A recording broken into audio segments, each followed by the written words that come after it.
Það er komið að 7. liði á dagskrá, starfsáætlun og stefnuræða nefnda og það er bæjarráð þessu sinni og til máls tekur bæjarfulltrúi Guðmundur Baldvin Guðmundsson.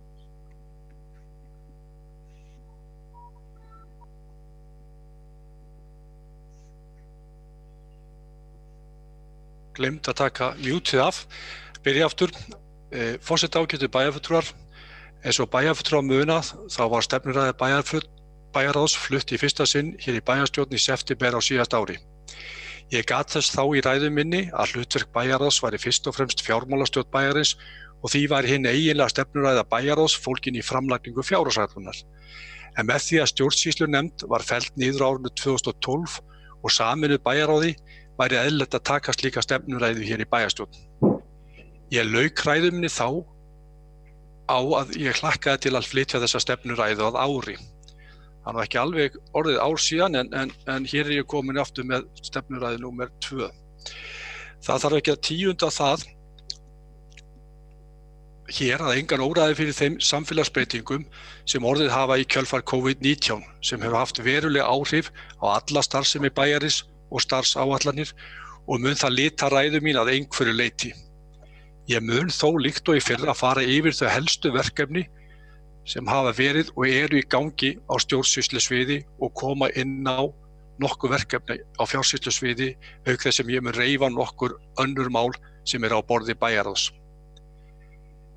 Í starfsáætlun stjórnsýslusviðs fyrir árið 2020 sem lögð var fram í bæjarráði í lok september á síðasta ári, þá eru 10 þau meginverkefni sem bæði voru í vinnslu á þeim tíma og þau verkefni sem stefnt var að á yfirstandandi ári og mun ég nefna hér nokkur þeirra.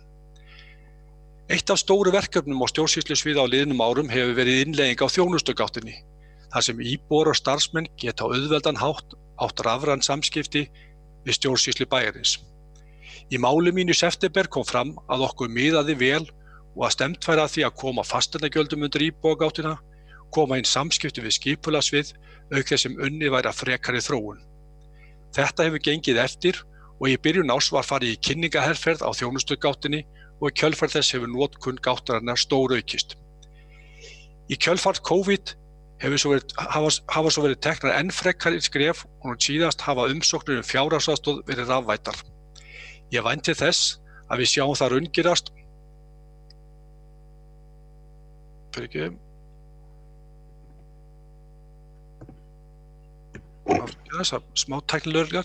Ég vænti þess að við munum sjá það raungerast á þessu ári að umsóknir á pappírsformi heyri því sögunni til og öll slík samskipti fari fram á þjónustugáttinni. En í umræðunni er oft talað að við þurfum að auka rafræna þjónustu, en mér finnst oft gleymast að hrósa fyrir þann árangur sem náðst hefur og þau fjölmörgu skref sem við höfum tekið á síðustu árum í því að auka rafræna þjónustu við bæjarbúa og starfsfólk. Og ég nefni sem dæmi að umsóknarformum í þjónustugáttinni hefur fjölgað úr 20 á árinu 2017 í 93 í árslok 2019 og umsóknir í þjónustugátt sem voru alls 21 árinu 2017 voru á árinu 2019 2192. Þetta er hluti sem við munum taka fyrir í bæjarráði í næstu viku. Við munum fara aðeins yfir þetta, bara hvernig þetta hefur tiltekist og fara yfir þá líka þær upplýsingar sem að stjórnsýslusviðið er að setja inn í ársskýrslu sveitarfélagsins, þar sem við förum svona frekar yfir þessar helstu stærðir og tölur, en þessar tölur koma einmitt þar fram í þeirri skýrslu. En áfram er unnið markvisst af fræðslumálum, meðal annars með rafrænni fræðslu, nýliða fræðslu og gerð ýmissa fræðslumyndbanda og ég er sannfærður að við erum í fremstu röð sveitarfélaga þegar kemur að fræðslu til starfsmanna. Nú fyrr á þessu ári lauk vinnu við hönnunarstaðal bæjarins, auk þess sem samþykktum byggðamerki var endurskoðuð og skráð hjá einkaleyfisstofu. En verkefni þetta var einmitt á starfsáætlun og ég gerði það umtalsefni í september. Kannski ekki stórt mál í hugum áheyrenda, en mér finnst þó ástæða til að tíunda það hér og þá sérstaklega til að endurtaka hrós til starfsfólks sem koma þeirri vinnu fyrir afar vöndu vinnubrögð. Eitt af þeim verkefnum sem voru á starfsáætlun og lokið var að flytja fjölmenningarráðgjöf til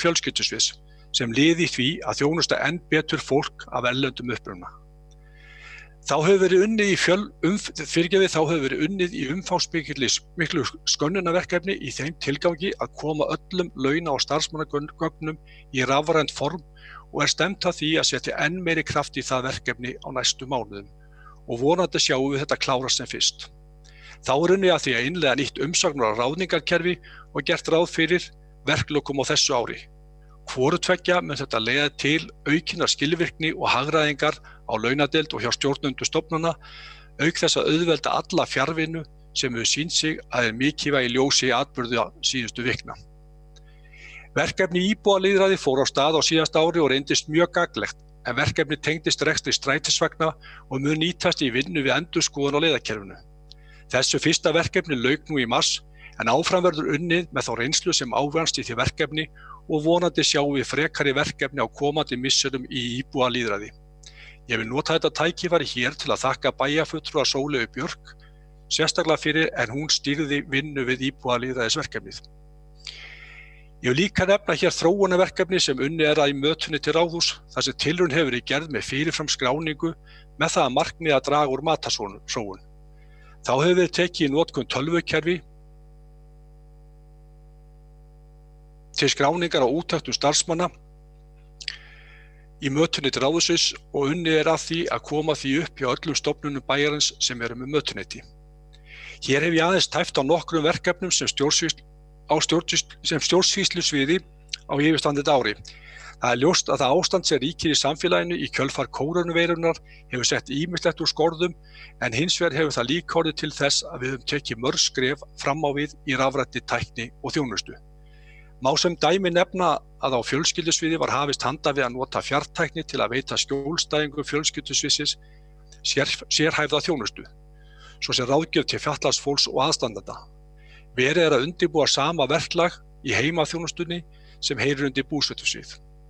Og þá ónefnd sú þróun og breyting sem orðið hefur á öllum fundum hjá sveitarfélaginu og nú fara nær öll fundarhöld fram í fjarfundi líkt og hér í dag. Þetta hefur að mínu mati leitt til aukinnar skilvirkni og svo ekki sé talað tímasparnaðinn og ljóst að þetta eru breytingar sem að einhverju leyti eru komnar til að vera. Stóru verkefnin á fjársýslusviði að þróa upplýsingagjöf fjármál og áætlunarferli og stefnt til að meiri sjálfvirkni í öllu utanumhaldi reikninga auk annarra verkefna.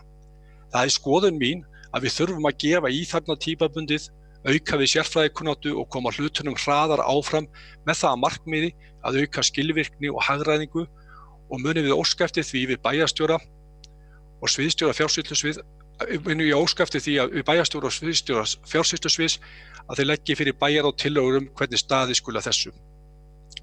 Fjársýslusvið að leggja lokahönd á tillögu að breyttu fjárhagsáætlunarferli þessa dagana og mun máli koma fyrir bæjarráð á morgun til kynningar.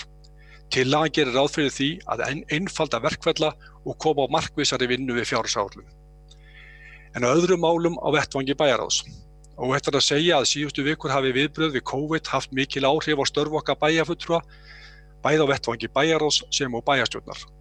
Strax frá upphafi var einhugur meðal bæjarfulltrúa að standa saman að þeim aðgerðum sem grípa þarf til af hálfu sveitarfélagsins og hefur reglulega verið fundað með allri bæjarstjórn, auk þess sem bæjarstjórn öll hefur fundað með aðgerðastjórn bæjarins þar sem farið yfir stöðu mála. Bæjarráð samþykkti í byrjun þessara mánaðar aðgerðaáætlun viðbrögð vegna faraldursins og reglulega bæði á upplýsingafundi bæjarstjórnar sem og í bæjarráði farið yfir framgang aðgerðaáætlunar. Ég ætla ekki að tíunda hér allt það sem að fram kemur í aðgerðaáætlunni en hins vegar eru verkefni þessa dagana sem snúa að uppbyggingu hjúkrunarheimilis sem bæjarstjórn þarf að klára sem og að fylgja eftir skipulagi sem snýr að framkvæmdum ríkisins svo sem vegna flugstöðvar og heilsugæslu gangi vel fyrir sig þannig að verkefni sem þessi geti hafist án tafa. Þá framkvæmdaáætlun bæjarins í endurskoðun og líkt og aðrar ráðstafanir sem við erum að gera þessa dagana unnin í fullu samráði allra flokka í bæjarstjórn.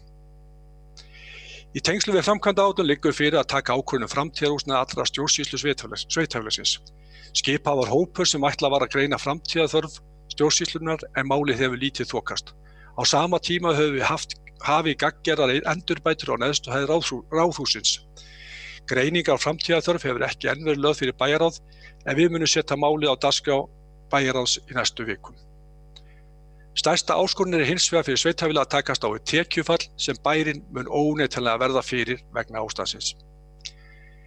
Í lok síðasta árs barst sveitarfélaginu erindi frá eftirlitsnefnd með fjármálu sveitarfélaga þar sem athugasemdir voru gerðar við viðvarandi halla A-hluta.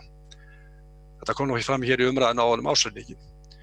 Almennt séð rekstur sveitarfélagsins traustur og ánægjulegt að sjá í ársreikningi 2019 sem hér var lagður fram að A-hlutin í jákvæðum rekstri í fyrsta skipti frá árinu 2013. Hins vegar ljóst að lífeyrisskuldbindingar líta mjög afkomu A-hluta og hætt við að þetta snúist í verri vega strax á þessu ári. Við þessu þarf að bregðast og það verður verkefni okkar að vinna að tillögum á næstu vikum í samræmi við svarbréf bæjarins til eftirlitsnefndarinnar. Að sitja undir umræðum íbúakorti í bæjarstjórn trúi ég að sé svo hlusta á rispaða plötu. Því miður hefur innleggingin gengið afar hægt, velst á milli í kerfinu og lítið þokast. Nú Eyjólfur vonandi að hressast en bæjarstjóri hefur tekið máli á sitt borð og í samstarfi við 2 önnur sveitarfélög búið að skrifa undir samning við hugbúnaðarfyrirtæki Stefnu og vænti ég þess að við sjáum til lands í þessu verkefni með haustinu. En það mat mitt að með íbúakorti getum við þjónusta bæjarbúa betur á mörgum sviðum. Ég gerði umtalsefni í stefnuræðunni í september síðastliðinn að mikilvægt væri að vinna áfram á útfærslu á stjórnsýslubreytingum í kjölfar þeirra úttektar sem gerð var á viðamiklu stjórnsýslubreytingum sem tóku gildi í upphafi árs 2017. Vænti ég þess þá að við myndum sjá fljótlega útfærslur og hugmyndir frekari breytingar. Þetta hefur allt gengið nokkuð hægar en gert var ráð fyrir en eru þó hér í dag að fjalla og staðfesta breytingar á samfélagssviði. Þá unnið að því að sameina fjölskyldu og búsetusvið. Vinnan allangt komin en hins vegar hefur yfirstandandi ástand sett strik í reikningin en stendur að því að klára vinnuna á næsta misseri. Ég tel líka að skipurit eigi alltaf verið í endurskoðun og ég tala fyrir því að skoða enn frekari breytingar á skipuritinu með það í huga að einfelda það og líta í því sambandi til reynslu samanburða sveitarfélaga. Og þegar við erum farin að tala breytingar á stjórnsýslu langar mig svona í lokin að kasta fram hvort ástæða sé til að skoða samþykktir stjórn og fundarsköp bæjarins. Á sínu tíma var gerð sú breyting á samþykktum bæjarins að valdi til fullnaðarafgreiðslu mála var vísað til fastanefnda með ákveðnum skilyrðum þó. En tilgangur breytingana var að stuðla að hagræðingu, skilvirkni og hraðari málsmeðferð. Ekki kunnugt að fleiri sveitarfélög hafi tekið upp þetta valdaframsal, gerði þó ekki neina sérstaka könnun á því, en segja má að með slíkri ákvörðun sé verið að færa valdið frá kjörnum fulltrúum. Ég ekki með þess að segja að við eigum að rjúka í breytingar á samþykktum, en skoðun mín sú að slíkt valdaframsal hefur bæði kost og galla, en gaman væri að heyra skoðanir bæjarfulltrúa á þessu verkfélagi. Ég hef svona í stóru dráttu farið í þess helsta sem að snýra að bæjarráði, en vænti þess náttúrulega hér á eftir verði fjörugur umræður og við förum með víða völl. En þetta hlutverk okkar að koma með svona stefnuræður og ég hlakka bara til umræðuna hér á eftir. Takk fyrir.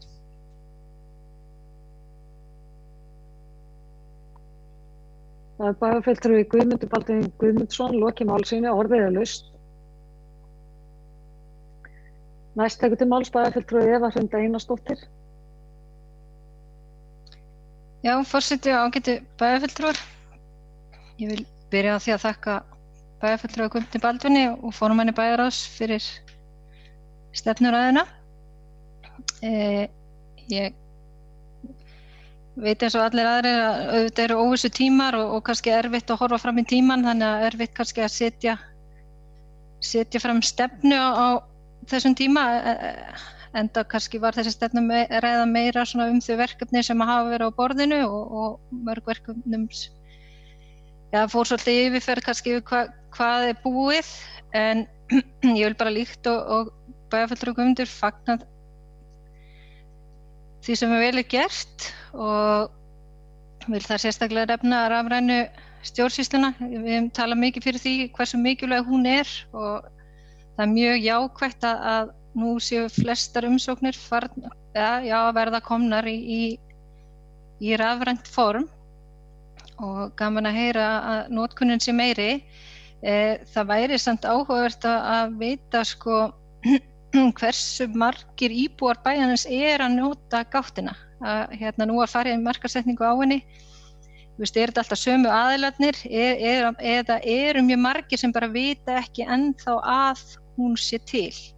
Af því allan fyrir svona 1 ári síðan held ég að afskaplega fái bæjarbúar að hafa vita af henni, en við fórum í smá markaðssetningu þannig að það væri áhugavert að vita hversu margir að nýta hana. Eins með hönnunarstaðlinn vel að verki staðið þar, þannig að því rétt að fagna og hrósa starfsfólki fyrir það. Í þessari ræðu sem var nú ekkert mjög löng, en hjó ég eftir því að 4 eða 5 sinnum var talað að verkefni færu hægt og það staða sem ekki nógu góð og bæjarfulltrúi talar þarna að vera eins og rispuð plata með þessum verkefni og það fær mann aðeins til að hugsa hvort að við séum að gera eitthvað rangt eða hvort að sé eitthvað rangt í því verkferli sem við erum að nota.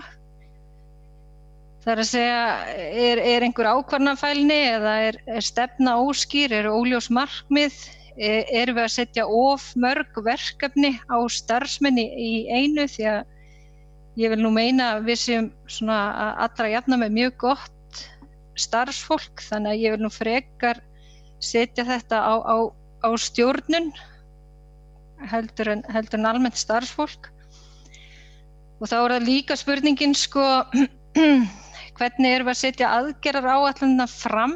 Eru þær nógu markvissar? Erum við nógu markvisst að fylgja þeim eftir? Þannig að þetta er bara svona eitthvað sem ég held við þurfum aðeins að fara yfir og huga að. Nú höfum við verið að ræða okkar stefnur á bæjarstjórnarfundum og við höfum alveg ítrekað rætt það að ég man nú bara síðast bæjarfulltrúi Sóli Björk nefndi að við varum nú aðalega að breyta ártölum á verkefnum sem ekki gott að við séum bara að færa endalaust á milli ára mýmörg verkefni þannig að mér finnst þá frekar að við eigum að setjast niður og forgangsraða og taka þá verkefni bara af listum sem að eiga ekki að vera þar á þeim tímapunkti. Við höfum nú líka aðeins talað það að vera með styttri aðgerðaráætlanir, vera með 90 dagar áætlanir og vinna þannig markvissara heldur en við höfum verið að gera. Þannig að það eitthvað sem að ég vildi ræða og benda á og sem við svo sem rætt með áður en mér finnst við lítið hafa gert í. Eins eins og við rættum á sínum tíma að kannski samræma aðeins hvernig við setjum stefnur fram og hvað það eigi að innihalda. Mér finnst það eitthvað verkefni sem er ennþá óklárað og það eitthvað sem í okkar höndum.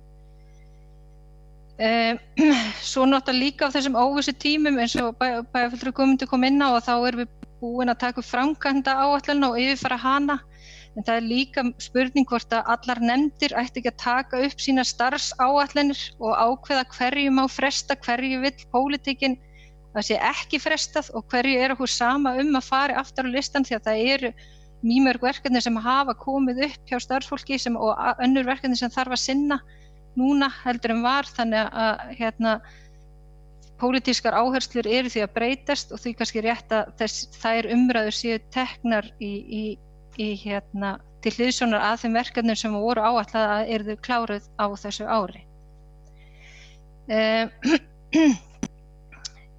Bæjarfulltrúi Guðmundur kom inn á að fjölmenningarráðgjöfin hefur verið flutt yfir til fjölskyldusvið sem ég held að hafi bara verið gott og vel. En nú rættum við aðeins við starfsmenn þau mál nú daginn og þar var komið inn á að íbúar annarra sveitarfélaga eru að leita í þjónustu hjá Akureyrarbæ og því rétt að við skoðum það eins og við höfum nú rætt þetta innan landshlutasamtakanna og ég óska eftir því við framkvæmdastjóra þess að það kanna hvernig þessari þjónustu háttað innan annarra sveitarfélaga, nærsveitarfélaga og hvort ætti að mynda samstarf í víðara samhengi með þessi mál því þetta gríðarlega mikilvæg þjónusta en bæjarfulltrúi Gunnar Gíslason kom nú með þá hugmyndudaginn hvort að SSN ætti jafnvel að taka þessa þjónustu yfir en það kannski bara eitthvað sem við ættum að skoða en að koma erlendum aðilum inn í samfélagið vel og vandlega er mjög mikilvægt þannig að ég held að þetta sé mikilvægur málaflokkur sem að þarf að sinna vel. Með íbúakortið, já, Guðmundur Baldvin, þetta nú eiginlega bara orðin brandari þegar maður nefnir þetta bæjarmálafundum að fólk heldur bara að ég sé farin að djóka því að ég held ég sé búin að ræða þetta síðan 2014 og þar held ég til dæmis líka að þar hafi markmiðin verið mjög óskýr hvað við ætlum með þetta kort, hvað ætlum við að fá út úr þessu korti og við kannski búin að fara í mjög marga hringi með það í staðinn fyrir að taka bara ákvörðun og halda áfram og bæta svo bara við. En gott og vel að þetta sé bara komið til bæjarstjóra og vonandi förum við að sjá afrakstur þess í haust.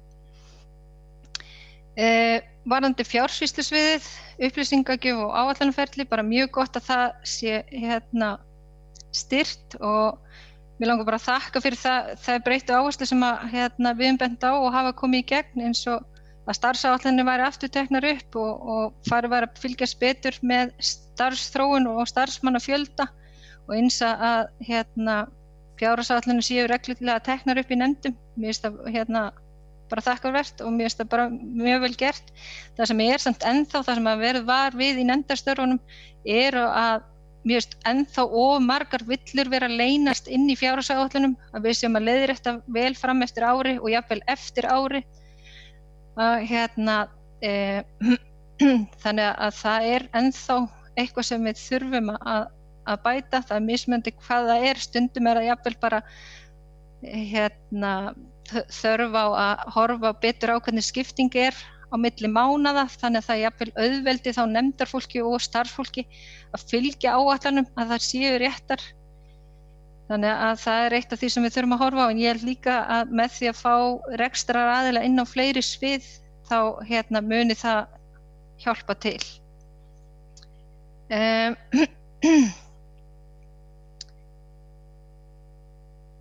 Já, síðan varðandi skipulagsbreytinguna, ég verð að segja það, ég verulega svekkt yfir hversu hægt hefur gengið varðandi sameininguna á fjölskyldu og búsetusviði. Mér finnst ekki hægt að bjóða starfsfólki upp á óvissu í svona langan tíma. Bara því miður. Mér finnst við ekki hafa staðið nógu vel að málum í þeim efnum. Það mjög langt síðan að þessi umræða fór á stað. Ég fengi margar fyrirspurnir hjá starfsfólki, hvernig gengur, við höfum lítil svör fengið. Ég hef spurt eftir þessi bæjarstjórn og ég veit að bæjarfulltrúi Gunnar Gíslason hefur spurt þetta í bæjarráði. Þannig að mér finnst bara gríðarlega mikilvægt að það mál fara að taka enda. Guðmundur Baldvin veltir upp, ég setur svona inn í umræðina varðandi það ákvörðunartöku að vera með fullnaðarafgreiðslu í nefndum og kalla það valdaframsal í rauninni. Ég held að það í rauninni hafi verið mjög jákvæð ákvörðun á sínum tíma, en það hefur náttúrulega sína kost og galla. Í því samhengi finnst mér gríðarlega mikilvægt að nefndirnar hafi sterka tengingu inn í bæjarstjórn. Að það sé allavega bæjarfulltrúi í nefnd og helst til að formenn sé í bæjarstjórn. Ég hef prófað hvoru tveggja og ég finn rosalega mikið mun þegar maður upplifir það að formenn séu með yfirsýn yfir rekstur bæjarins og hvar þurfi að bæta í og hvar þurfi að draga úr. Það verður stundum tendens þegar að fulltrúar ekki með yfirsýn að allir vilja draga fjármagn til sín því að auðvitað spennandi og verður verkefni á öllum sviðum. En þegar að kreppir þá finnst mér ennþá mikilvægara að það séu aðilar sem hafi yfirsýn yfir fjárhagsstöðu bæjarins hverju sinni með tengingu við nefndirnar sérstaklega af því við erum með fullnaðarafgreiðslu mála þar. Mér finnst helst til óskýr mörkin og ég nefnt það ítrekað áður milli bæjarráðs og bæjarstjórnar. Hvaða verkefni eigi að vera inn í bæjarráði og hvað krefst umfjöllunar í bæjarstjórn. Ég reyndar rosalega þakklát fyrir það og mér finnst það mjög jákvætt hvernig hefur verið tekið á málum núna eftir að COVID kom upp, þetta mikla samstarf og samtal, ég held að það skipti mjög miklu máli að við séum öll samstiga á þessum tímum og mér finnst það bara þakkarvert að meirihlutanum að leyfa okkur minnihlutanum að vera með og ég held að það sé bæjarbúum öllum til heilla að við stígum fram saman á svona óvissu tímum. Já, ég held að það sé bara komið í bili, ég veit að kannski allt sem kom inn á ekkert endilega beint akkurat að bæjar ráði þannig séð, þú veist, þetta eins og þegar ég að tala stefnurnar og svona, þú veist, þetta bara yfir öll sviðin, þú veist, og þú komst nú bæjarfulltrúi Guðmundur inn á fleiri mál heldur en akkurat bæjarráð með, en mér finnst ýmislegt ennþá sem við getum lagað og bætt. Það bæjarfulltrúi Eva Hrund Einarsdóttir lokið máli sínu, næst máls bæjarfulltrúi Sóley Björk Stefánsdóttir. Já, forseti ágætu bæjarfulltrúar, nú þakka fyrir þessa yfirferð, mér finnst mjög gott að við séum að vera hérna með stefnuræður bæjarráðs. Ég held að þetta getur nú tekið undir eiginlega allt sem að hún Eva Hrund talaði og það svona nokkur atriði sem ég ætla að hnykkja sérstaklega á og það kannski fyrsta sem að ég svona velta fyrir mér sem þetta með hvernig stjórnsýslan virkar, hvers vegna hlutirnir gerast oft hægt. Ég held að sé raun og veru ekkert alltaf neikvætt að hlutirnir gerast hægt þegar að vera í þróun, vegna þess að þá þarf ofta að svona skoða hvernig hlutirnir liggja og leggjast. En ég held að við getum bætt okkur verulega í því með því að eins og bæjarfulltrúi Eva nefndi varðandi til dæmis bara svona stefnur og aðgerðaráætlanir, að við getum bætt okkur verulega í innleiðingu og ég held að það veri mikill plús ef við færum að hugsa meira í verkefnastjórnun og svona innleiðingastjórnun.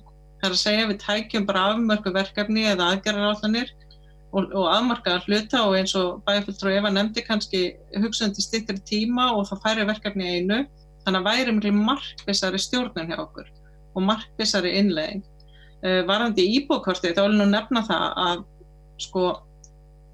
ég held sem mjög gott að við erum komið fleiri sveitarfélög með í þetta verkefni. Ég held að þetta svona eitt af þessum verkefnum sem að við höfum nú stundum talað sem að það sem við förum á stað með eitthvað svona kannski brautryðjendaverkefni sem önnur sveitarfélög hafa ekki unnið og hafa kannski ekki verið unnin, við höfum ekki mikla fyrirmyndir og það gríðarlegur kostnaður oft sem að í svoleiðis þróun sem að lendir á okkur og svo einhvern veginn kemur kannski ríkið eða samband sveitarfélagi eða einhver aðili með eitthvað svona fyrir alla og þá erum við búin að standa í miklu kostnaði við þróun innleiðingu sem að fer þá, svona aðrir fá kannski ókeypis eða minna, þannig ég held sem mjög mikilvægt að við sem búin að ná þarna samstarfi við fleiri og held að það sé nú hugsanlega kannski ástæðan fyrir þetta hefur gengið svona hægt og í því tilfelli held ég að það sé ekkert endilega mjög slæmt en auðvitað erum við öll gríðarlega spennt fyrir þessu því að þetta mjög,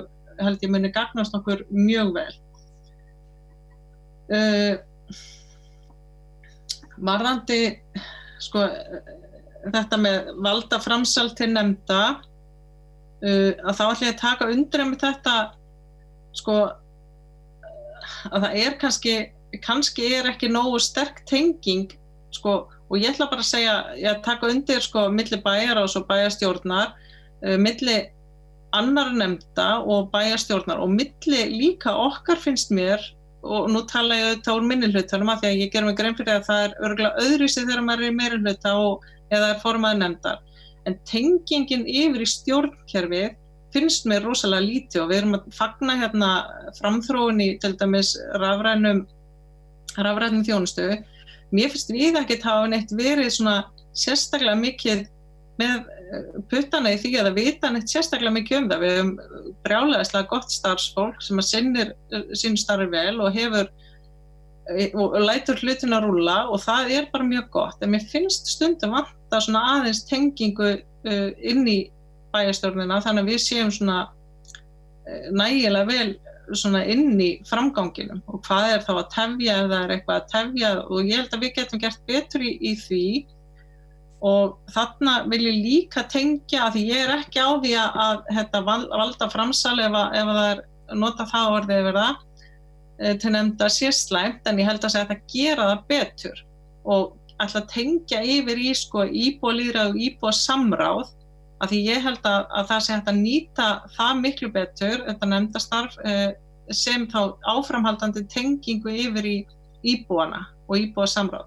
og ég held að sé alltaf og ég held að ætlum aldrei ég held að sé bara ekki rétt hugsun að vera að hugsa að taka eitthvað tilbaka til fámennari hóps heldur að efla okkur í samráðinu og samtalinu og ég vil taka undir hrósið það með hversu mikið samráð og hversu vel minnihlutinn hefur fengið að koma að umræðunni og samtalinu varðandi COVID viðbrögð og ástandi og stöðu mála þar. Það finnst mér alveg til fyrirmyndar.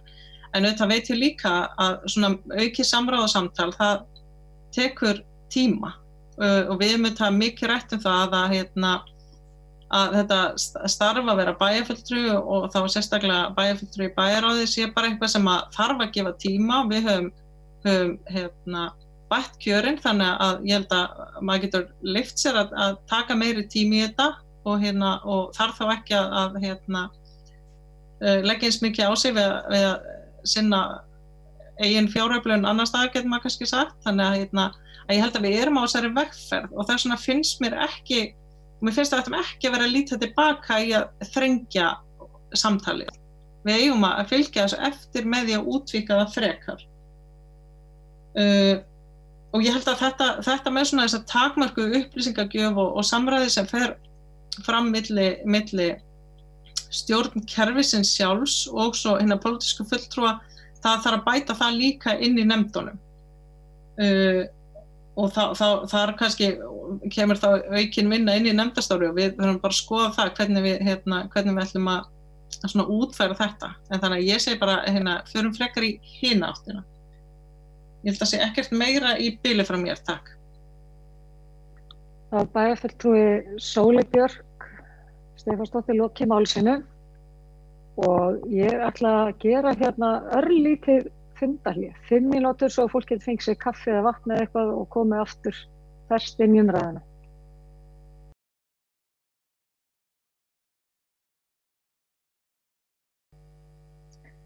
Þá heldum við áfram þar sem frá var horfið og næst tekur til máls bæjarfulltrúi Hilda Jana Gísladóttir. Já, forseti, ágætu bæjarfulltrúar, takk fyrir góðar umræður og takk bæjarfulltrúi Guðmundur Baldvin og formaður bæjarráðs fyrir að vera með þessa stefnuræðu hér að ég tel hiklaust að stjórnsýslu hluti bæjarráðs sé ekki síður mikilvægur okkar bæjarfélagi heldur en fjárhagshliðin á starfsemi bæjarráðs. Mig langar að nefna að minnsta kosti það sem að ég hef upplýsingar og hef fylgst með og kannski alveg valið sem að bæjarfulltrúi Sóley var að nefna hvernig upplýsingagjöfin síðan til bæjarstjórnar eða almennings. En það sem ég hef séð allavega í rauninni að það séu ótrúlegir hlutir að gerast og voru byrjar að gerast að vissu leyti en að gerast í rafrænni stjórnsýslu og þjónustu. Það eru fjölmörg eyðublöð og komin inn á þessa gátt og alltaf fleira að nýta sér það. Ég ekki með þessar tölur nákvæmlega en ég hef allavega fengið þær upplýsingar að það séu töluvert fleira að nýta sér þjónustuna. En það sem kannski enn mikilvægar og ég held að sé svolítið mikilvægt að við höfum í huga að mikið af því sem við erum að upplifa í kjölfar COVID ekki að það hafi allt í einu einhver bara ný tækni birst á yfirborði jarðar, heldur menningin við að nýta sér tæknina í rauninni svona hinn jákvæða hlið þessa skelfilega heimsfaraldurs. Það að sjá bara fyrir sér lausnina í því að taka fjarfundi eða leysa hlutina með öðrum hætti, það er ekki nóg að hafa tæknina, það þarf líka að hafa menninguna. Og ég held að sé alveg svakalega mikið að gerast hjá Akureyrarbæ í þessum efnum og ég held að við séum hægt og rólega og það stefnan að verða í fremstu röð í rafrænni stjórnsýslu.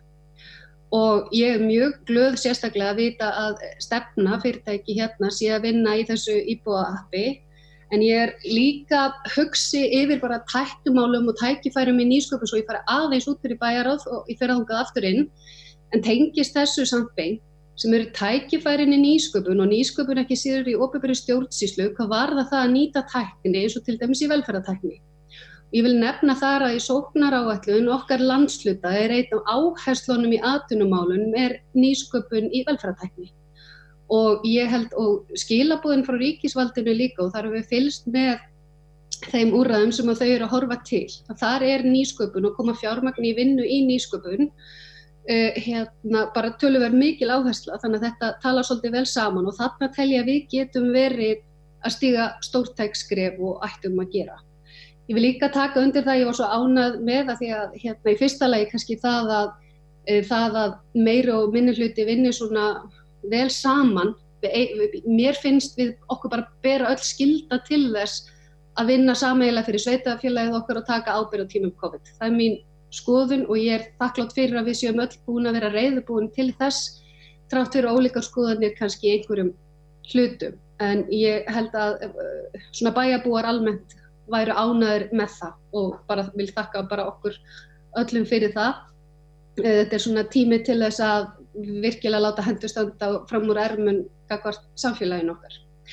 Ég vil líka tala þá vinnufundi bæjarstjórnar sem við höfum setið þar sem hafa komið líka inn utanaðkomandi aðilar og sérstaklega nefna að það var svo gott að við fengum fulltrúa frá Alþjóðastofu inn á fund til okkar sem að nefndu einmitt þetta sem hefur verið til umræðu hér og í kjölfari tók ég málið og setti það á dagskrá stjórnar SSNE og lagði til að málið síðan tekin upp á aðalfundi SSNE og bæjarstjóri Ásthildur Sturludóttir hefur tekið þetta samtal upp við bæjarstjórana hér á svæðinu, þannig ég mjög ánægð með að það sé komið í ferli og frábært að sjá slíkar hugmyndir kvikna hjá starfsfólki. Síðan, og ég vil líka nefna að þessi fjármunir sem eru að koma úr núna nýjir úr sóknaráætlun og þar tel ég einmitt að því ég nefni til dæmis velferðartæknina, það gæti verið spennandi hlutir þar. Ég tel líka við ættum að skoða sérstaklega að það skiptir máli að hafa öfluga sérfræðinga, ekki síst á sviði tækni og ég spennt fyrir því að sjá tillögur bæjarstjóra næstu skref og ég gríðarlega þakklát fyrir að við séum með bæjarstjóra sem hefur svona mikinn áhuga á rafrænni stjórnsýslu og síðan starfsfólk almennt eins og nefnt hefur verið hér oftar en einu sinni sem að leggur sig í líma við það og auðvitað líka kátt með það að Akureyrarstofa hafi farið í að vinna þar að kynna þennan valkost fyrir íbúum því það ekki síður mikilvægt heldur en að hafa lausnirnar í boði eins og bæjarfulltrúi Eva nefnir réttilega, þá skiptir líka máli að fólk hreinlega viti af lausninni. Það er ekkert gaman að hafa lausn sem enginn veit af. Varðandi fjölskyldusviðið af því að við ræddum það nú og það aðeins verið að ræða hérna hvað það hefur tekið langa tíma. Ég veit ekki betur við höfum aðeins rætt þetta að fókusin hafi svolítið verið settur á þegar að COVID einhvern veginn brast á þá var svolítið öllu kastað til hliðar og bara farið í akút viðbrögð og mér finnst það alveg skipta máli allan að halda því til haga að það hafi nú verið einn hluti. Ég líka spennt fyrir þessari umræðu framsal og hvernig við getum bætt stjórnsýslunni okkar almennt og hlakka til að taka þátt í þeim umræðum á bæjarráðsfundi á morgun og hvað varðar stefnumótun og eftirfylgni og til dæmis 90 daga aðgerðaáætlanir sem ég svolítið talaði í Akureyrarstofu sem valkost af því að þetta einmitt betra að hafa í styttri tíma. Það eru fjölmörg tækifæri til að gera betur ef það sem ég að reyna að segja. Að fylgja eftir og gera enn betur og auka samtalið og samráðið og gagnsæið og áætlanagerðina og það verður spennandi að takast á við það verkefni með ykkur öllum að bæta það. Annars vil ég þakka aftur fyrir góða umræðu stjórnsýslu hlutan en ég vona að COVID, að því það er svo auðvelt ef þetta fer allt á besta veg og allt fer bara af stað, að gleyma lærdómnum. Ég held nefnilega að tíminn sé núna til þess að horfa til tækninar og nýta hana strax á meðan að menningin og fólk svolítið á þeim buxum. Takk fyrir. Bæjarfulltrúi Hilda Jana Gísladóttir lokið máli sínu. Næst tekur til máls bæjarfulltrúi Andri Teitsson. Já, takk fyrir það. Forseti ágætu bæjarfulltrúar. Ég vil byrja á að þakka bæjarfulltrúa Guðmundi Baldvini fyrir hans framsögu og mig langar til að tala út frá einum punkti sem að hann nefndi, sem var þetta hvar hið endanlega vald, og þá spyr maður kannski líka hvar hinn frjóa og uppbyggilega umræða sem að á að skila okkur fram á veginn með góðum ákvörðunum. Og núna sitjum við hér í bæjarstjórn og 11 fulltrúar, og í dag kannski óvenjulega góð og frjó umræða myndi ég segja, en stundum vill þetta verða þannig að þetta verða miklar einræður og ekki mikil gagnvirkni. Og hérna erum við náttúrulega mjög lítið að kalla til sérfræðinga. Það eiginlega bara þegar að koma formenn nefnda sem ekki sitja í bæjarstjórn til að halda sín erindi. Við erum lítið með gögn fyrir framan okkur eða uppi á skjá. Þannig að umræðan verður dálítið takmörkuð, og líka þó að það sé gott og blessað að sýna almenningi eða gefa almenningi kost á að fylgjast með þessum umræðum í sjónvarpi, að þá hefur það kannski þann smá galla að fólk getur aðeins minna leyft sér að hugsa upphátt og slengja fram hugmyndum svona í hálfkæringi sem að stundum leiða til einhvers áhugaverðs. En eins og bæjarfulltrúi Eva nefndi að þá vantar okkur hér í bæjarstjórnina í dag, getum við sagt, fulltrúa 2 mikilvægra nefnda sem eru skipulagsráð og frístundaráð. En ef við hugsum svo yfir til bæjarráðs, sem að var náttúrulega undir á umræðunnar í dag má segja, að þar vantar okkur 5 fulltrúa mikilvægra nefnda, það er að segja frístundaráðs, skipulagsráðs, umhverfis- og mannvirkjaráðs, fræðsluráðs og velferðarráðs. Og þetta náttúrulega stafar, má segja, af þeirri einföldu stærðfræði. Við erum með 8 mikilvægar nefndir eða ráð, en í bæjarráði sitja bara 3 fulltrúar meirihlutans, sem eru þá formaður bæjarráðs, forseti bæjarstjórnar og formaður Akureyrarstofu. Hinn 5, við getum sagt, veigamiklu formannsembættin sem að meirihlutinn skipar öll, eru ekki með sin fulltrúa í bæjarráði. Og þessi stærðfræði náttúrulega gengur ekki vel upp, en af því að við erum búin að vera að tala um það hér hversu ákaflega vel okkur gangi öllum 11 að vinna saman á tímum COVID-veiru, þá má þetta velta fyrir sig hvort að við höfum að draga einhvern lærdóm af því líka til framtíðar og kannski hugsa þetta eitthvað öðruvísi, hvernig við skipum deilum út formennsku í nefndum og svo framvegis, til að einhvern veginn gera þetta allt markvissara, umræðuna innan nefnda, innan bæjarráðs og innan bæjarstjórnar. Takk fyrir. Bæjarfulltrúi Andri Teitsson lokið máli sínu. Næst tekur til máls bæjarfulltrúi Gunnar Gíslason. Setja ágætu bæjarfulltrúar. Ég þakka formanni bæjarráðs fyrir ágæta stefnuræðu. Það sem komið inn á þó nokkuð mörg mál, hvort sem þau heyra öll undir bæjarráð eða ei. En mér langar að tíunda hér nokkur atriði, bara örstutt, vonandi. Ég get nú tekið undir flesta því sem hér hefur komið fram, en mér langar aðeins svona varðandi síðasta liðin í stefnuræðinu sem er spurningin valdaframsalið. Þá held ég að það hefur verið mikið gæfuspor í sjálfu sér að hálfu Akureyrarbæjar að stíga það skref á sínum tíma. Ég held að þetta gerir stjórnsýsluna á margan hátt skilvirkari og það er búið að telja upp ýmsa kosti þessa fyrirkomulags eins og bæjarfulltrúi Andri gerði hérna áðan. En við þurfum að átta okkur á því að valdaframsalið innan gæsalappa er bara þess eðlis að bæjarstjórn setur reglur, setur viðmið, samþykkir áætlanir, samþykkir stefnur og aðrar önnur ráð hafa í raun og veru bara völd innan þessa ramma sem bæjarstjórn setur í sjálfu sér. Þannig að við erum átt okkur á því að hvað við eigum við þegar við tölum með valdaframsal.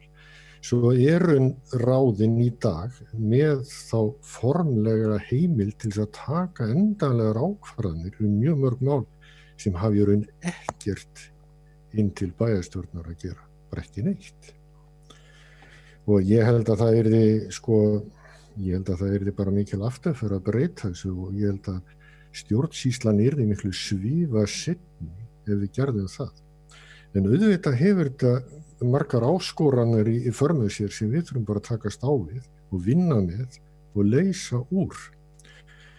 Og það var nú þannig hér á árum áður að þó að bæjarstjórn eða þetta fyrirkomulag væri ekki að þá voru til þess formenn ráða ekki alltaf bæjarfulltrúar og það var ákveðið sambandsleysi þá líka. Þannig að það hefur í sjálfu sér ekkert breyst. Þannig að þetta er eiginlega miklu frekar spurningum það hvernig við ætlum í raun að vera að vinna bara með það að leysa það verkefni sem að við vitum öll að er þá upplýsingaflæði sem að við þurfum að hafa og þannig að við erum reynt að gera það með því til dæmis að kalla í auknum mæli formenn nefnda og jafnvel bjóða bæjarfulltrúum að sitja fundi bæjarráðs þegar þannig stendur á, bara til að koma upplýsingum á framfæri. En bæjarráð hefur náttúrulega kannski fyrst og fremst þetta hlutverk líka að fylgjast með rekstri svona heilt yfir og takast á við þau verkefni sem þar kom upp. En þá náttúrulega kemur að þessu líka með stjórnsýslu hlutverkið og þá dettur mér í hug vinna eða tillögu vinnuhóps um íbúalýðræði og gagnsæja stjórnsýslu sem voru lagðar fram 16. febrúar 2016. Bæjarráð fékk á sínu tíma Andreu Hjálmsdóttur, Albertínu Friðbjörgu Elíasdóttur og Guðmund Heiða Frímannsson til að vinna. Við höfum rosalega lítið gert með það sem þarna kom fram að mínu viti. Ég held til dæmis að það væri miklu fróðlegra það væri meira spennandi að fara að huga frekar að því hvernig við getum aukið þetta þó að bæjarfulltrúi Sóley sig í ákveðinni vinnu þetta efni í dag, þá finnst mér við vera í allt og hægu ferli.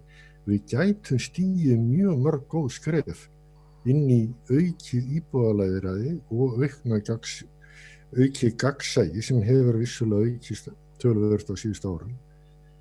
Með því að taka þessi skýrslans upp og bara rifja hann upp og velta því fyrir okkur hvort við ætlum ekki að fara að koma einhverjum af þessum tillögum í framkvæmd. Að öðru leyti þá held ég líka að hlutar bæjarfulltrúa að móta stefnu.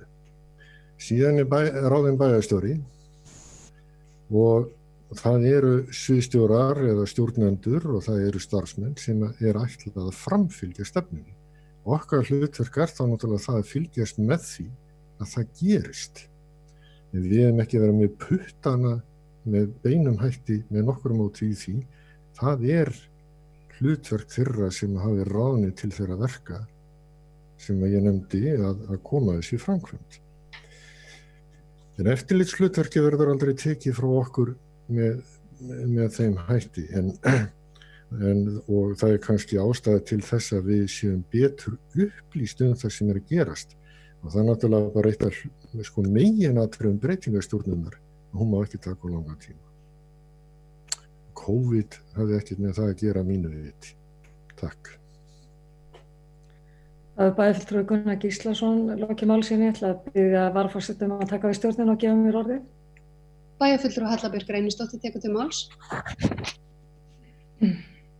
Forseti, ágætu bæjarfulltrúar. Ég ætla að byrja að þakka formanni bæjarráðs Guðmundi Baldvini bæjarfulltrúa fyrir yfirferðina og hrósa honum fyrir sína stjórn á bæjarráði og þeirri vinnu sem þar fer fram. Og eins vil ég taka undir hrós sem hefur komið hérna fram við starfsfólkið sem hefur unnið alveg lyft grettistaki í rafrænni stjórnsýslu hérna á síðustu misserum og við getum sjálfsagt bætt í og allt það hefur bara gengið alveg svakalega vel, sérstaklega finnst mér bara á síðustu mánuðum og kannski síðasta ári. Þannig að tek undir það hrós sem aðrir hafa ég ætla aðeins að koma inn á þessa umræðu með valdaframsalið og einmitt eins og bæjarfulltrúi Andri Teitsson fór yfir, það bara sýnir það mjög skýrt hvernig þessu háttar fór bara vel yfir það fram með hverju við stöndum. En það hefur líka komið fram í máli bæjarfulltrúa Gunnars Gíslasonar að áður þessu var breytt þá lenti fólk í sömu vandræðum. Þannig að þetta snýst kannski ekki leiðina því að hún hefur kost og galla hvora leiðina sem farin, heldur hvernig við gerum það og hvernig við getum bætt úr. Og ég bara velti fyrir mig núna því að bæjarfulltrúi Andri kom inn á það að við kannski tökum mikið umræðu og hendum inn einhverju svona að óhugsuðu máli að þetta allt saman tekið upp og engin svona myndast ekki þessi fína umræða eða samskipti á þessum fundum. En ég velti samt fyrir mér hvort að við gætum ekki, við hefum nú aðeins bætt í og bara eiginlega töluvert bætt í þessa vinnufundi bæjarstjórnar á þessu kjörtímabili og erum núna að hittast náttúrulega vikulega á þessum upplýsingafundum og fleiri.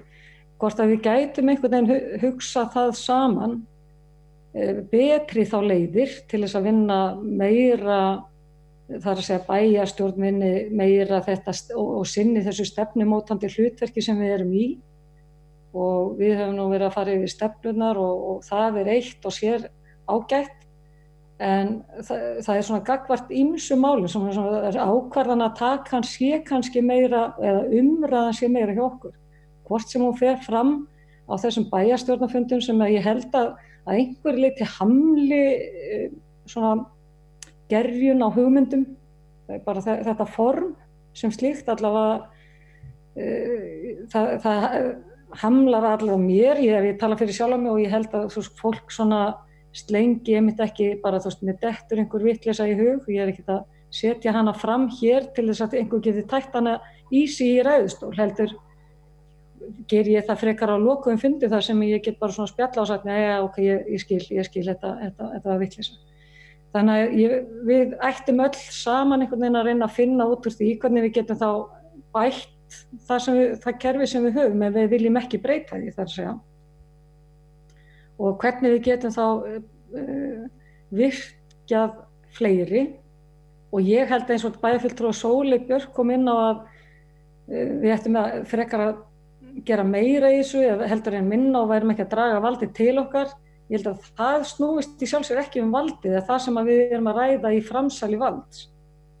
Það er að segja umræðan getur alltaf verið og samráðið og samtalið þarf ekki að minnka við að loka vald eða framsalið sér tekið bara tilbaka.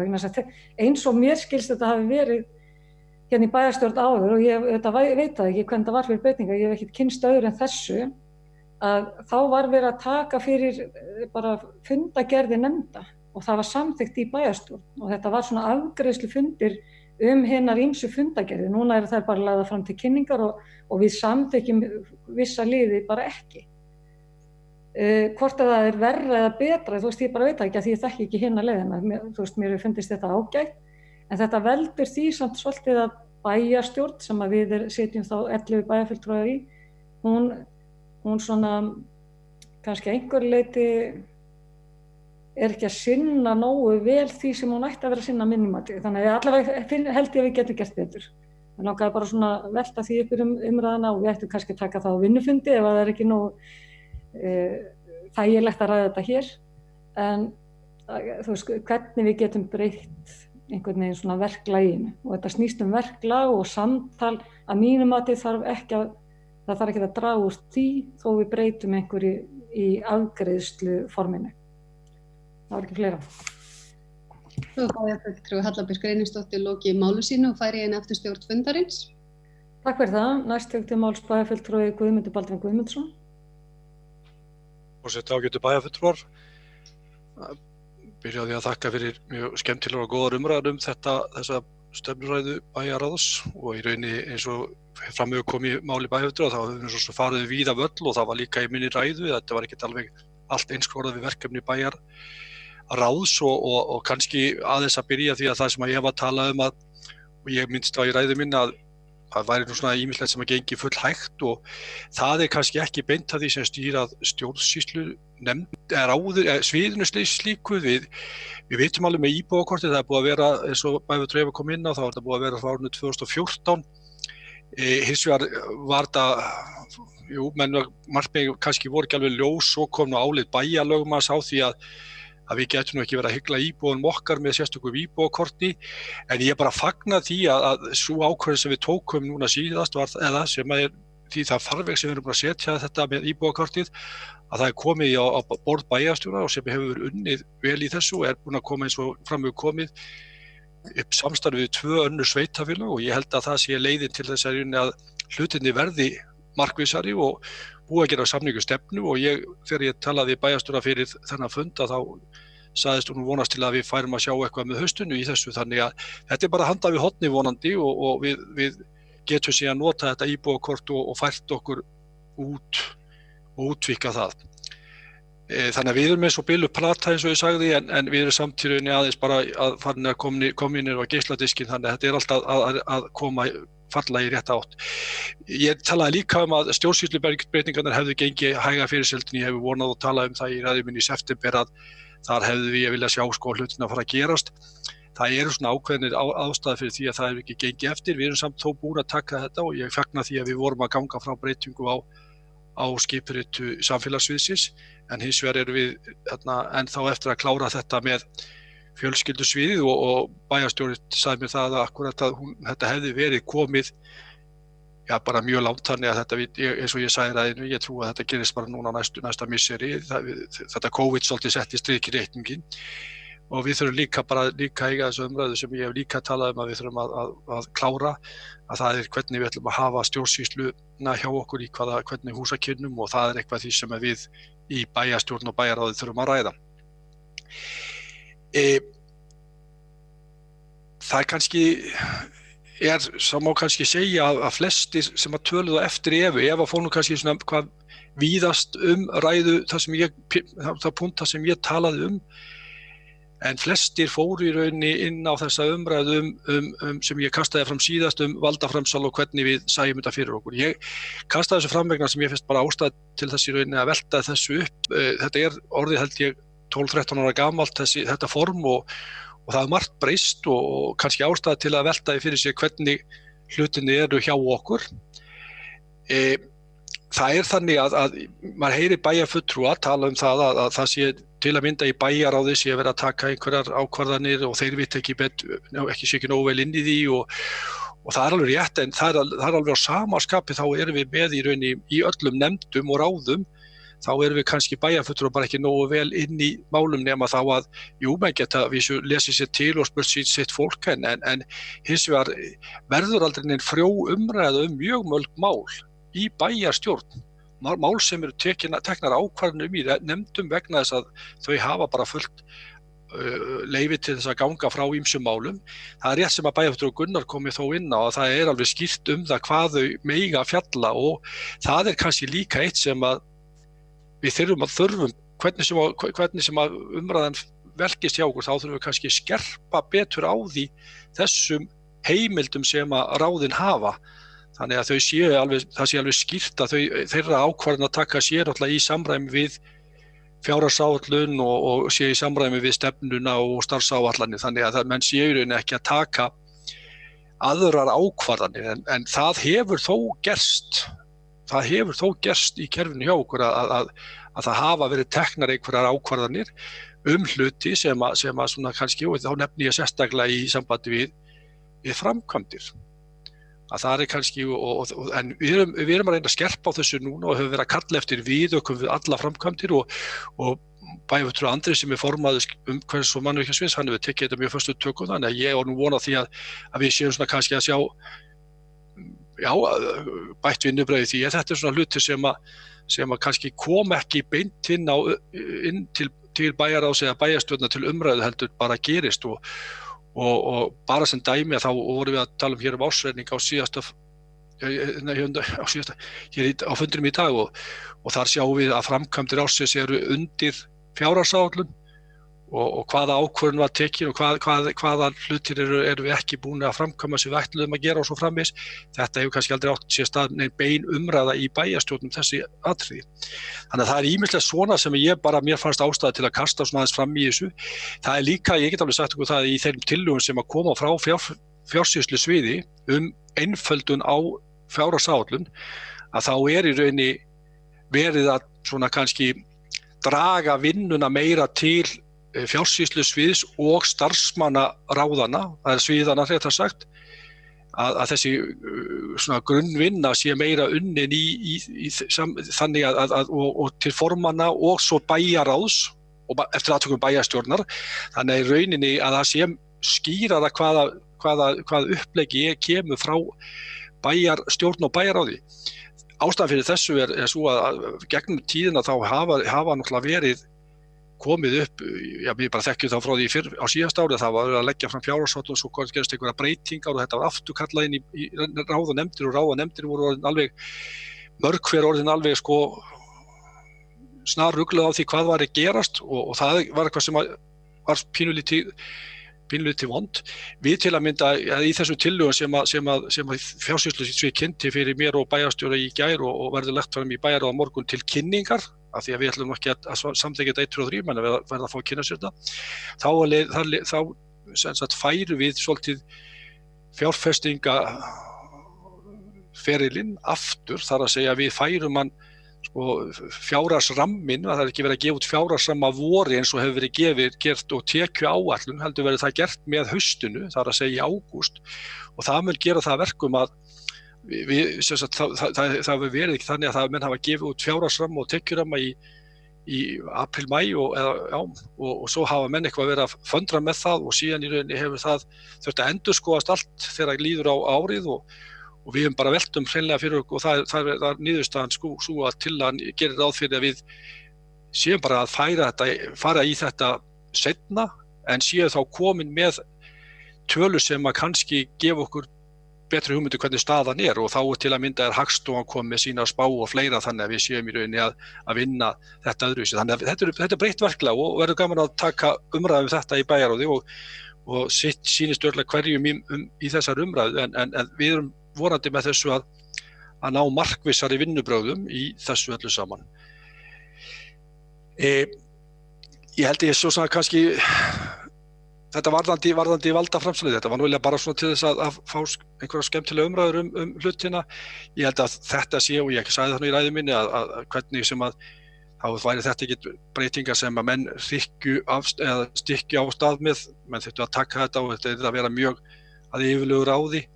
Ég með þetta breytir náttúrulega líka, eins og Andri kom inn á, ég með það umræðan verður alltaf takmörkuð að koma færri að borðinu og svo framvegis, en hins vegar veltir maður fyrir sér að með þessari breytingu sem hefur orðið núna, við erum að funda mun oftar og náum og getum tekið skemmri og markvissari fundi, til dæmis í fjarfundi, og getum þá leiðandi kannski ná til fleiri, að mögulega getum við svona fara að taka fleiri eins og vinnufulltrúi eins og bæjarfulltrúi Halla Björk minntist á, að það kannski gefur okkur tækifæri til þess að vinna betur með til að mynda bara nefndar fólki, kalla það til okkar inn á vinnufundi bæjarstjórnar og aðeins svona reynda að breyta einhverju samræðunni og fleiri komið að borðinu.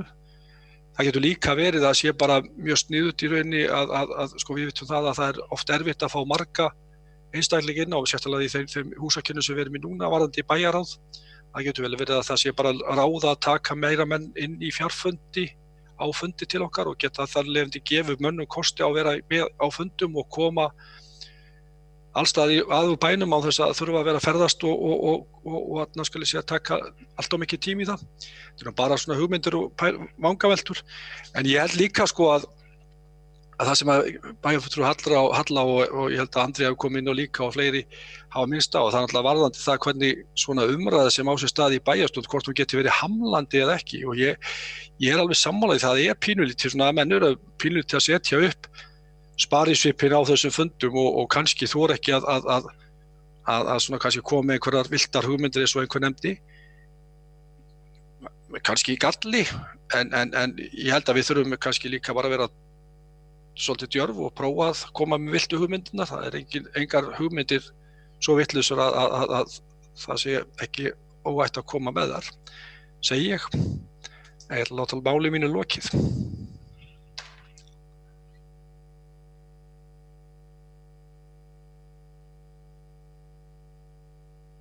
Það heyrist ekki í þér, Halla. Ég heyrði ekki í þér.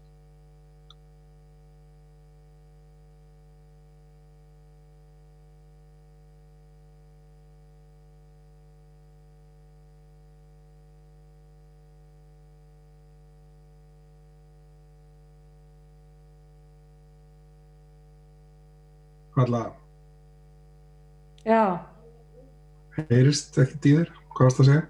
Jú, núna heyrist í þér. Heyrist núna? Já, ok. Ég ætla eitthvað að reyna að setja hérna heyrnartólin, en allavega. Bæjarfulltrúi Guðmundur Baldur Guðmundsson hefur lokið máli sínu. Næst tekur til máls bæjarfulltrúi Sóley Björk Stefánsdóttir. Já, forseti ágætu bæjarfulltrúar.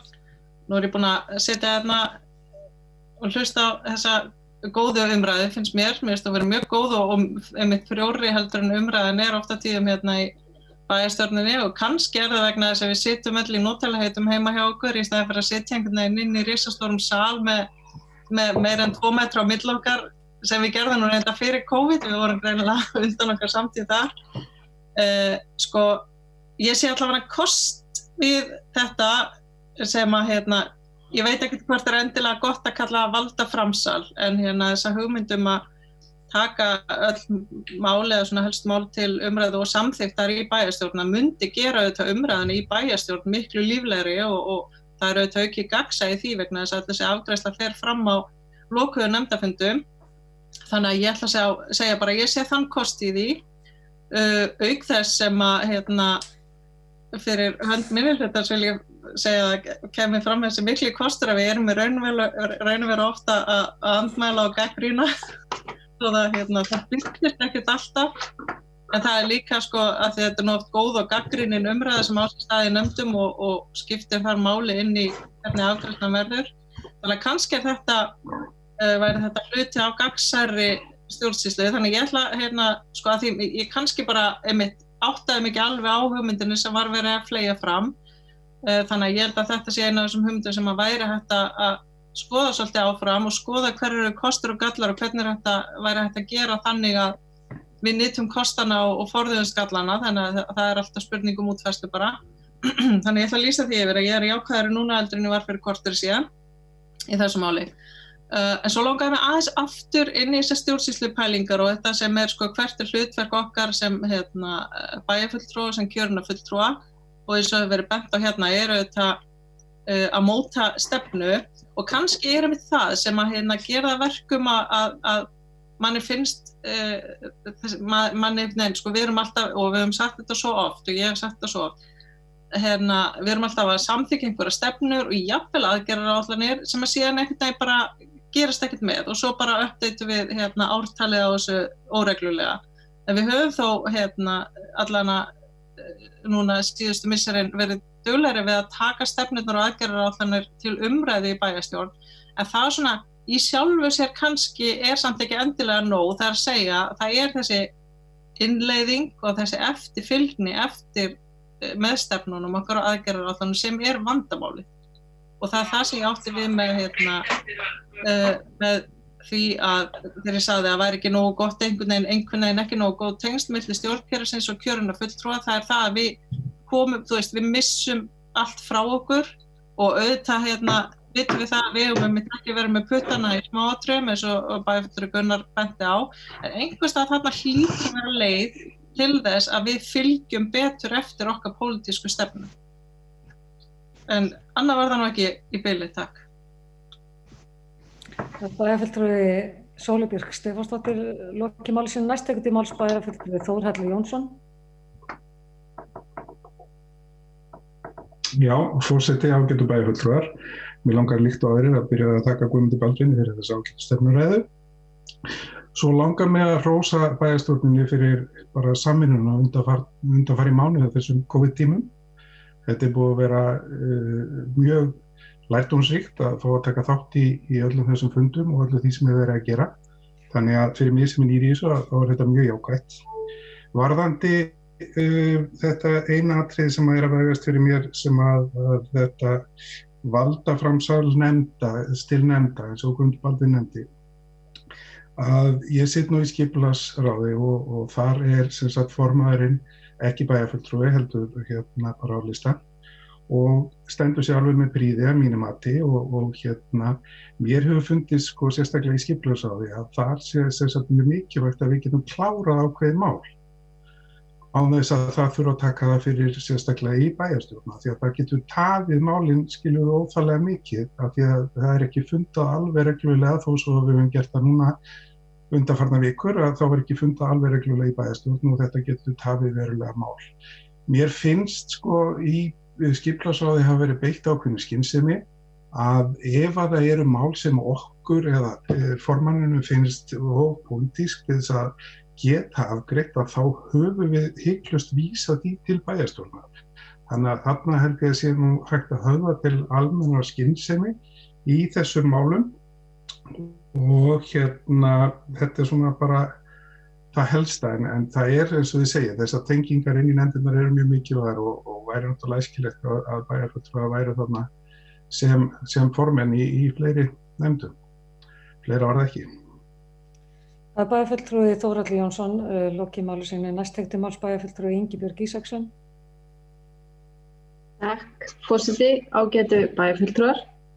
Mér langar nú líkt og allir aðrir þakka formanni Bæjarráðs kærlega fyrir stefnuræðina. Áhugavert og upplýsandi að heyra öll þessi verkefni sem í gangi. Mér langar líka að hrósa okkur sem bæjarstjórn og taka undir það sem að bæjarfulltrúi Þórhallur var að segja áðan. Það skiptir miklu máli við náum að vinna saman og sérstaklega í svona fordæmalausu ástandi eins og í dag.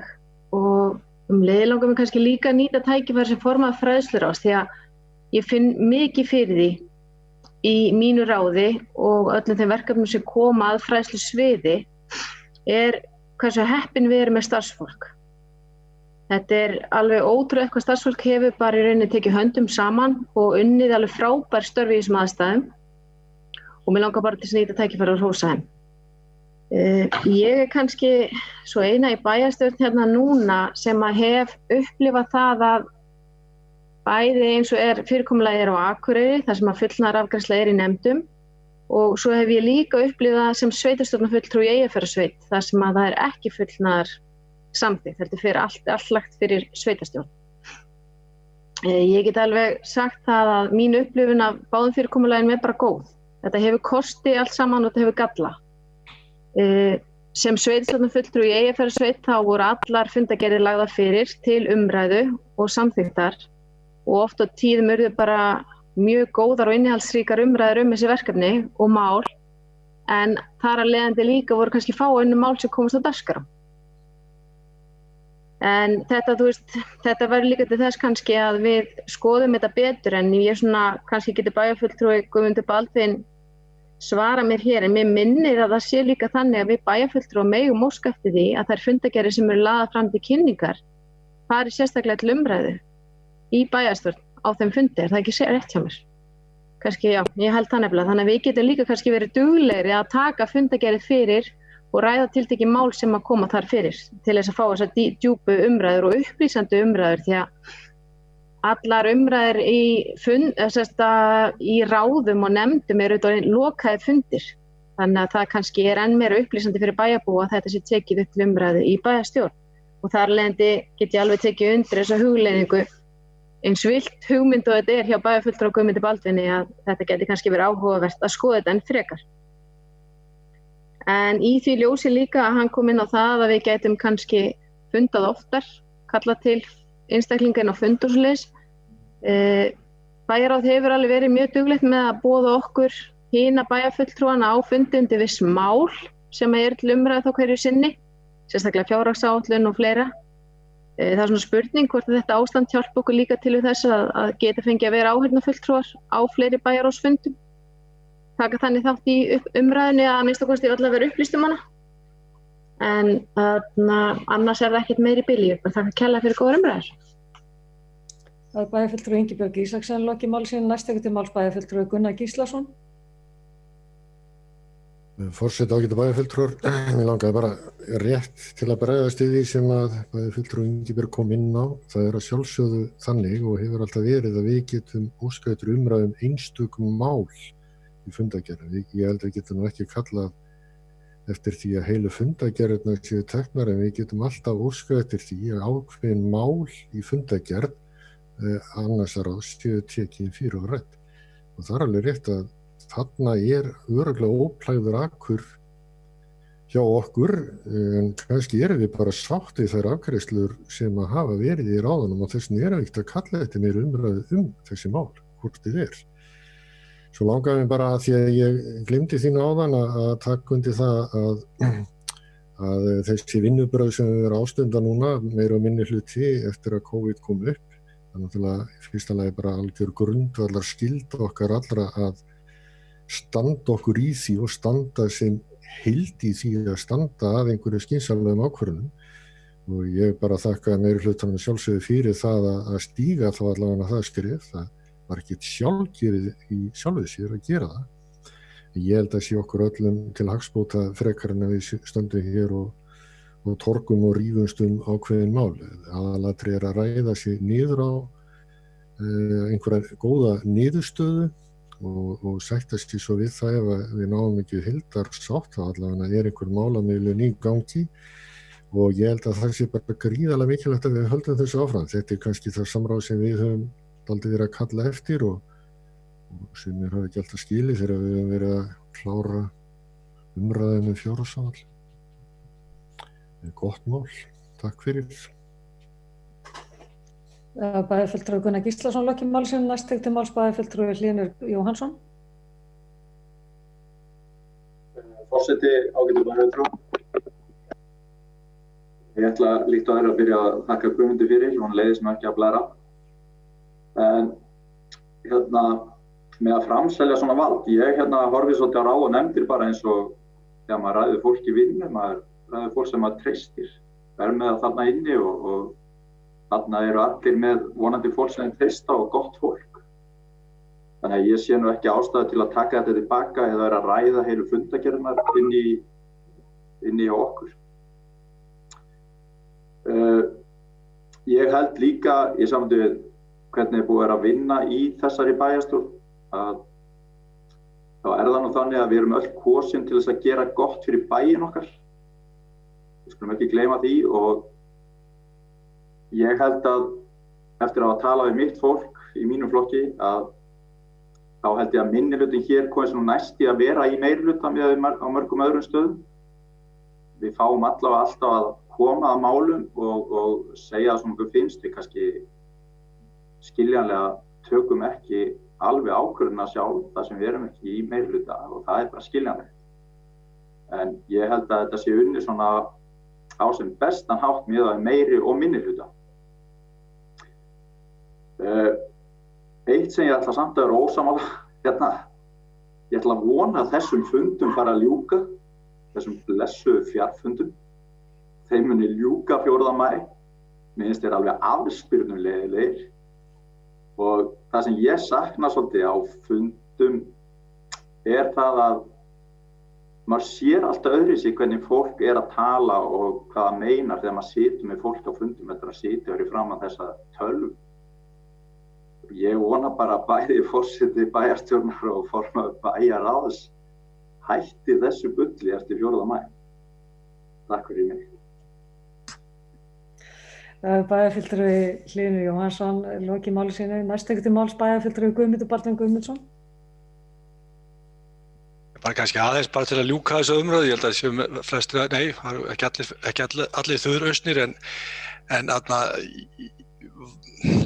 ég finnst í rauninni bara það sem hefur kannski kristallast í þessari umræðu og kristallast bara oft í okkar umræðu sem eiga sér stað bæði þegar við erum í persónulega hittust í, hvað maður að segja, ekki bara í fjarfundum, að þá sé fyrst og fremst samstaða sem er einkenni okkur í bæjarstjórn og það er eða svona samvinna skulum við segja og ég hef ekki þreyst á því að segja það og segi það mjög gjarnan að við séum mjög vel skipuð af minnihlutanum. Það er að segja að minnihlutin er ofsalega, skulum við segja, góð, þetta er gott samstarfsfólk og við náum að vinna mjög vel saman. Það er málefnalegt. Ég held líka að það sem hefur komið fram að þetta er ekki alveg sjálfgefið og maður hefur heyrt það í mjög mörgum sveitarfélögum núna akkurat þegar að mest á ríður að halda samstöðu og vinna saman að menn skuli vera með einhverja pólitíska þrætur hluti sem eru bara einhver smámunir og það er agalega dapurt að sjá hvernig sum sveitarfélög er að vinna með þessum hætti en ég vil bara nota tækifærið svo í lokumræðinu bara þakka minnihlutana fyrir hans framlag í þessari vinnu okkar. Takk fyrir. Bæjarfulltrúi Guðmundur Baldvin Guðmundsson lokið máli sínu, næstheitum máls bæjarfulltrúi Eva Hrund Einarsdóttir. Já, forseti og ágætu bæjarfulltrúar. Ég sé nú eiginlega eftir að hafa rétt upp hendina, mér varst Guðmundur enda þetta svo vel, en ég ætla nefnilega að fara yfir í aðra sálma, mér langaði nefnilega aðeins að ræða það sem að kannski bæjarfulltrúi Andri kom inn á, Teitsson og bæjarfulltrúi Ingibjörg. Það var þetta hvaða umræða og áhlustun verður í bæjarráði, af því nú hef ég bæði prófað það að sitja sem bæjarfulltrúi í bæjarráði og verið síðan bæjarfulltrúi án þess að vera í bæjarráði. Og það bara gríðarlegu munur á hvernig þú ert inn í málum, finnst mér. Þú fær miklu meiri upplýsingar þegar þú situr inn í bæjarráði, auðvitað getur þú sóst eftir því sem bæjarfulltrúi að fá ákveðna upplýsingar, en það bara allt annað. Fyrsta að vita þá hvaða upplýsingar þú átt að biðja og síðan líka að missa af umræðinni.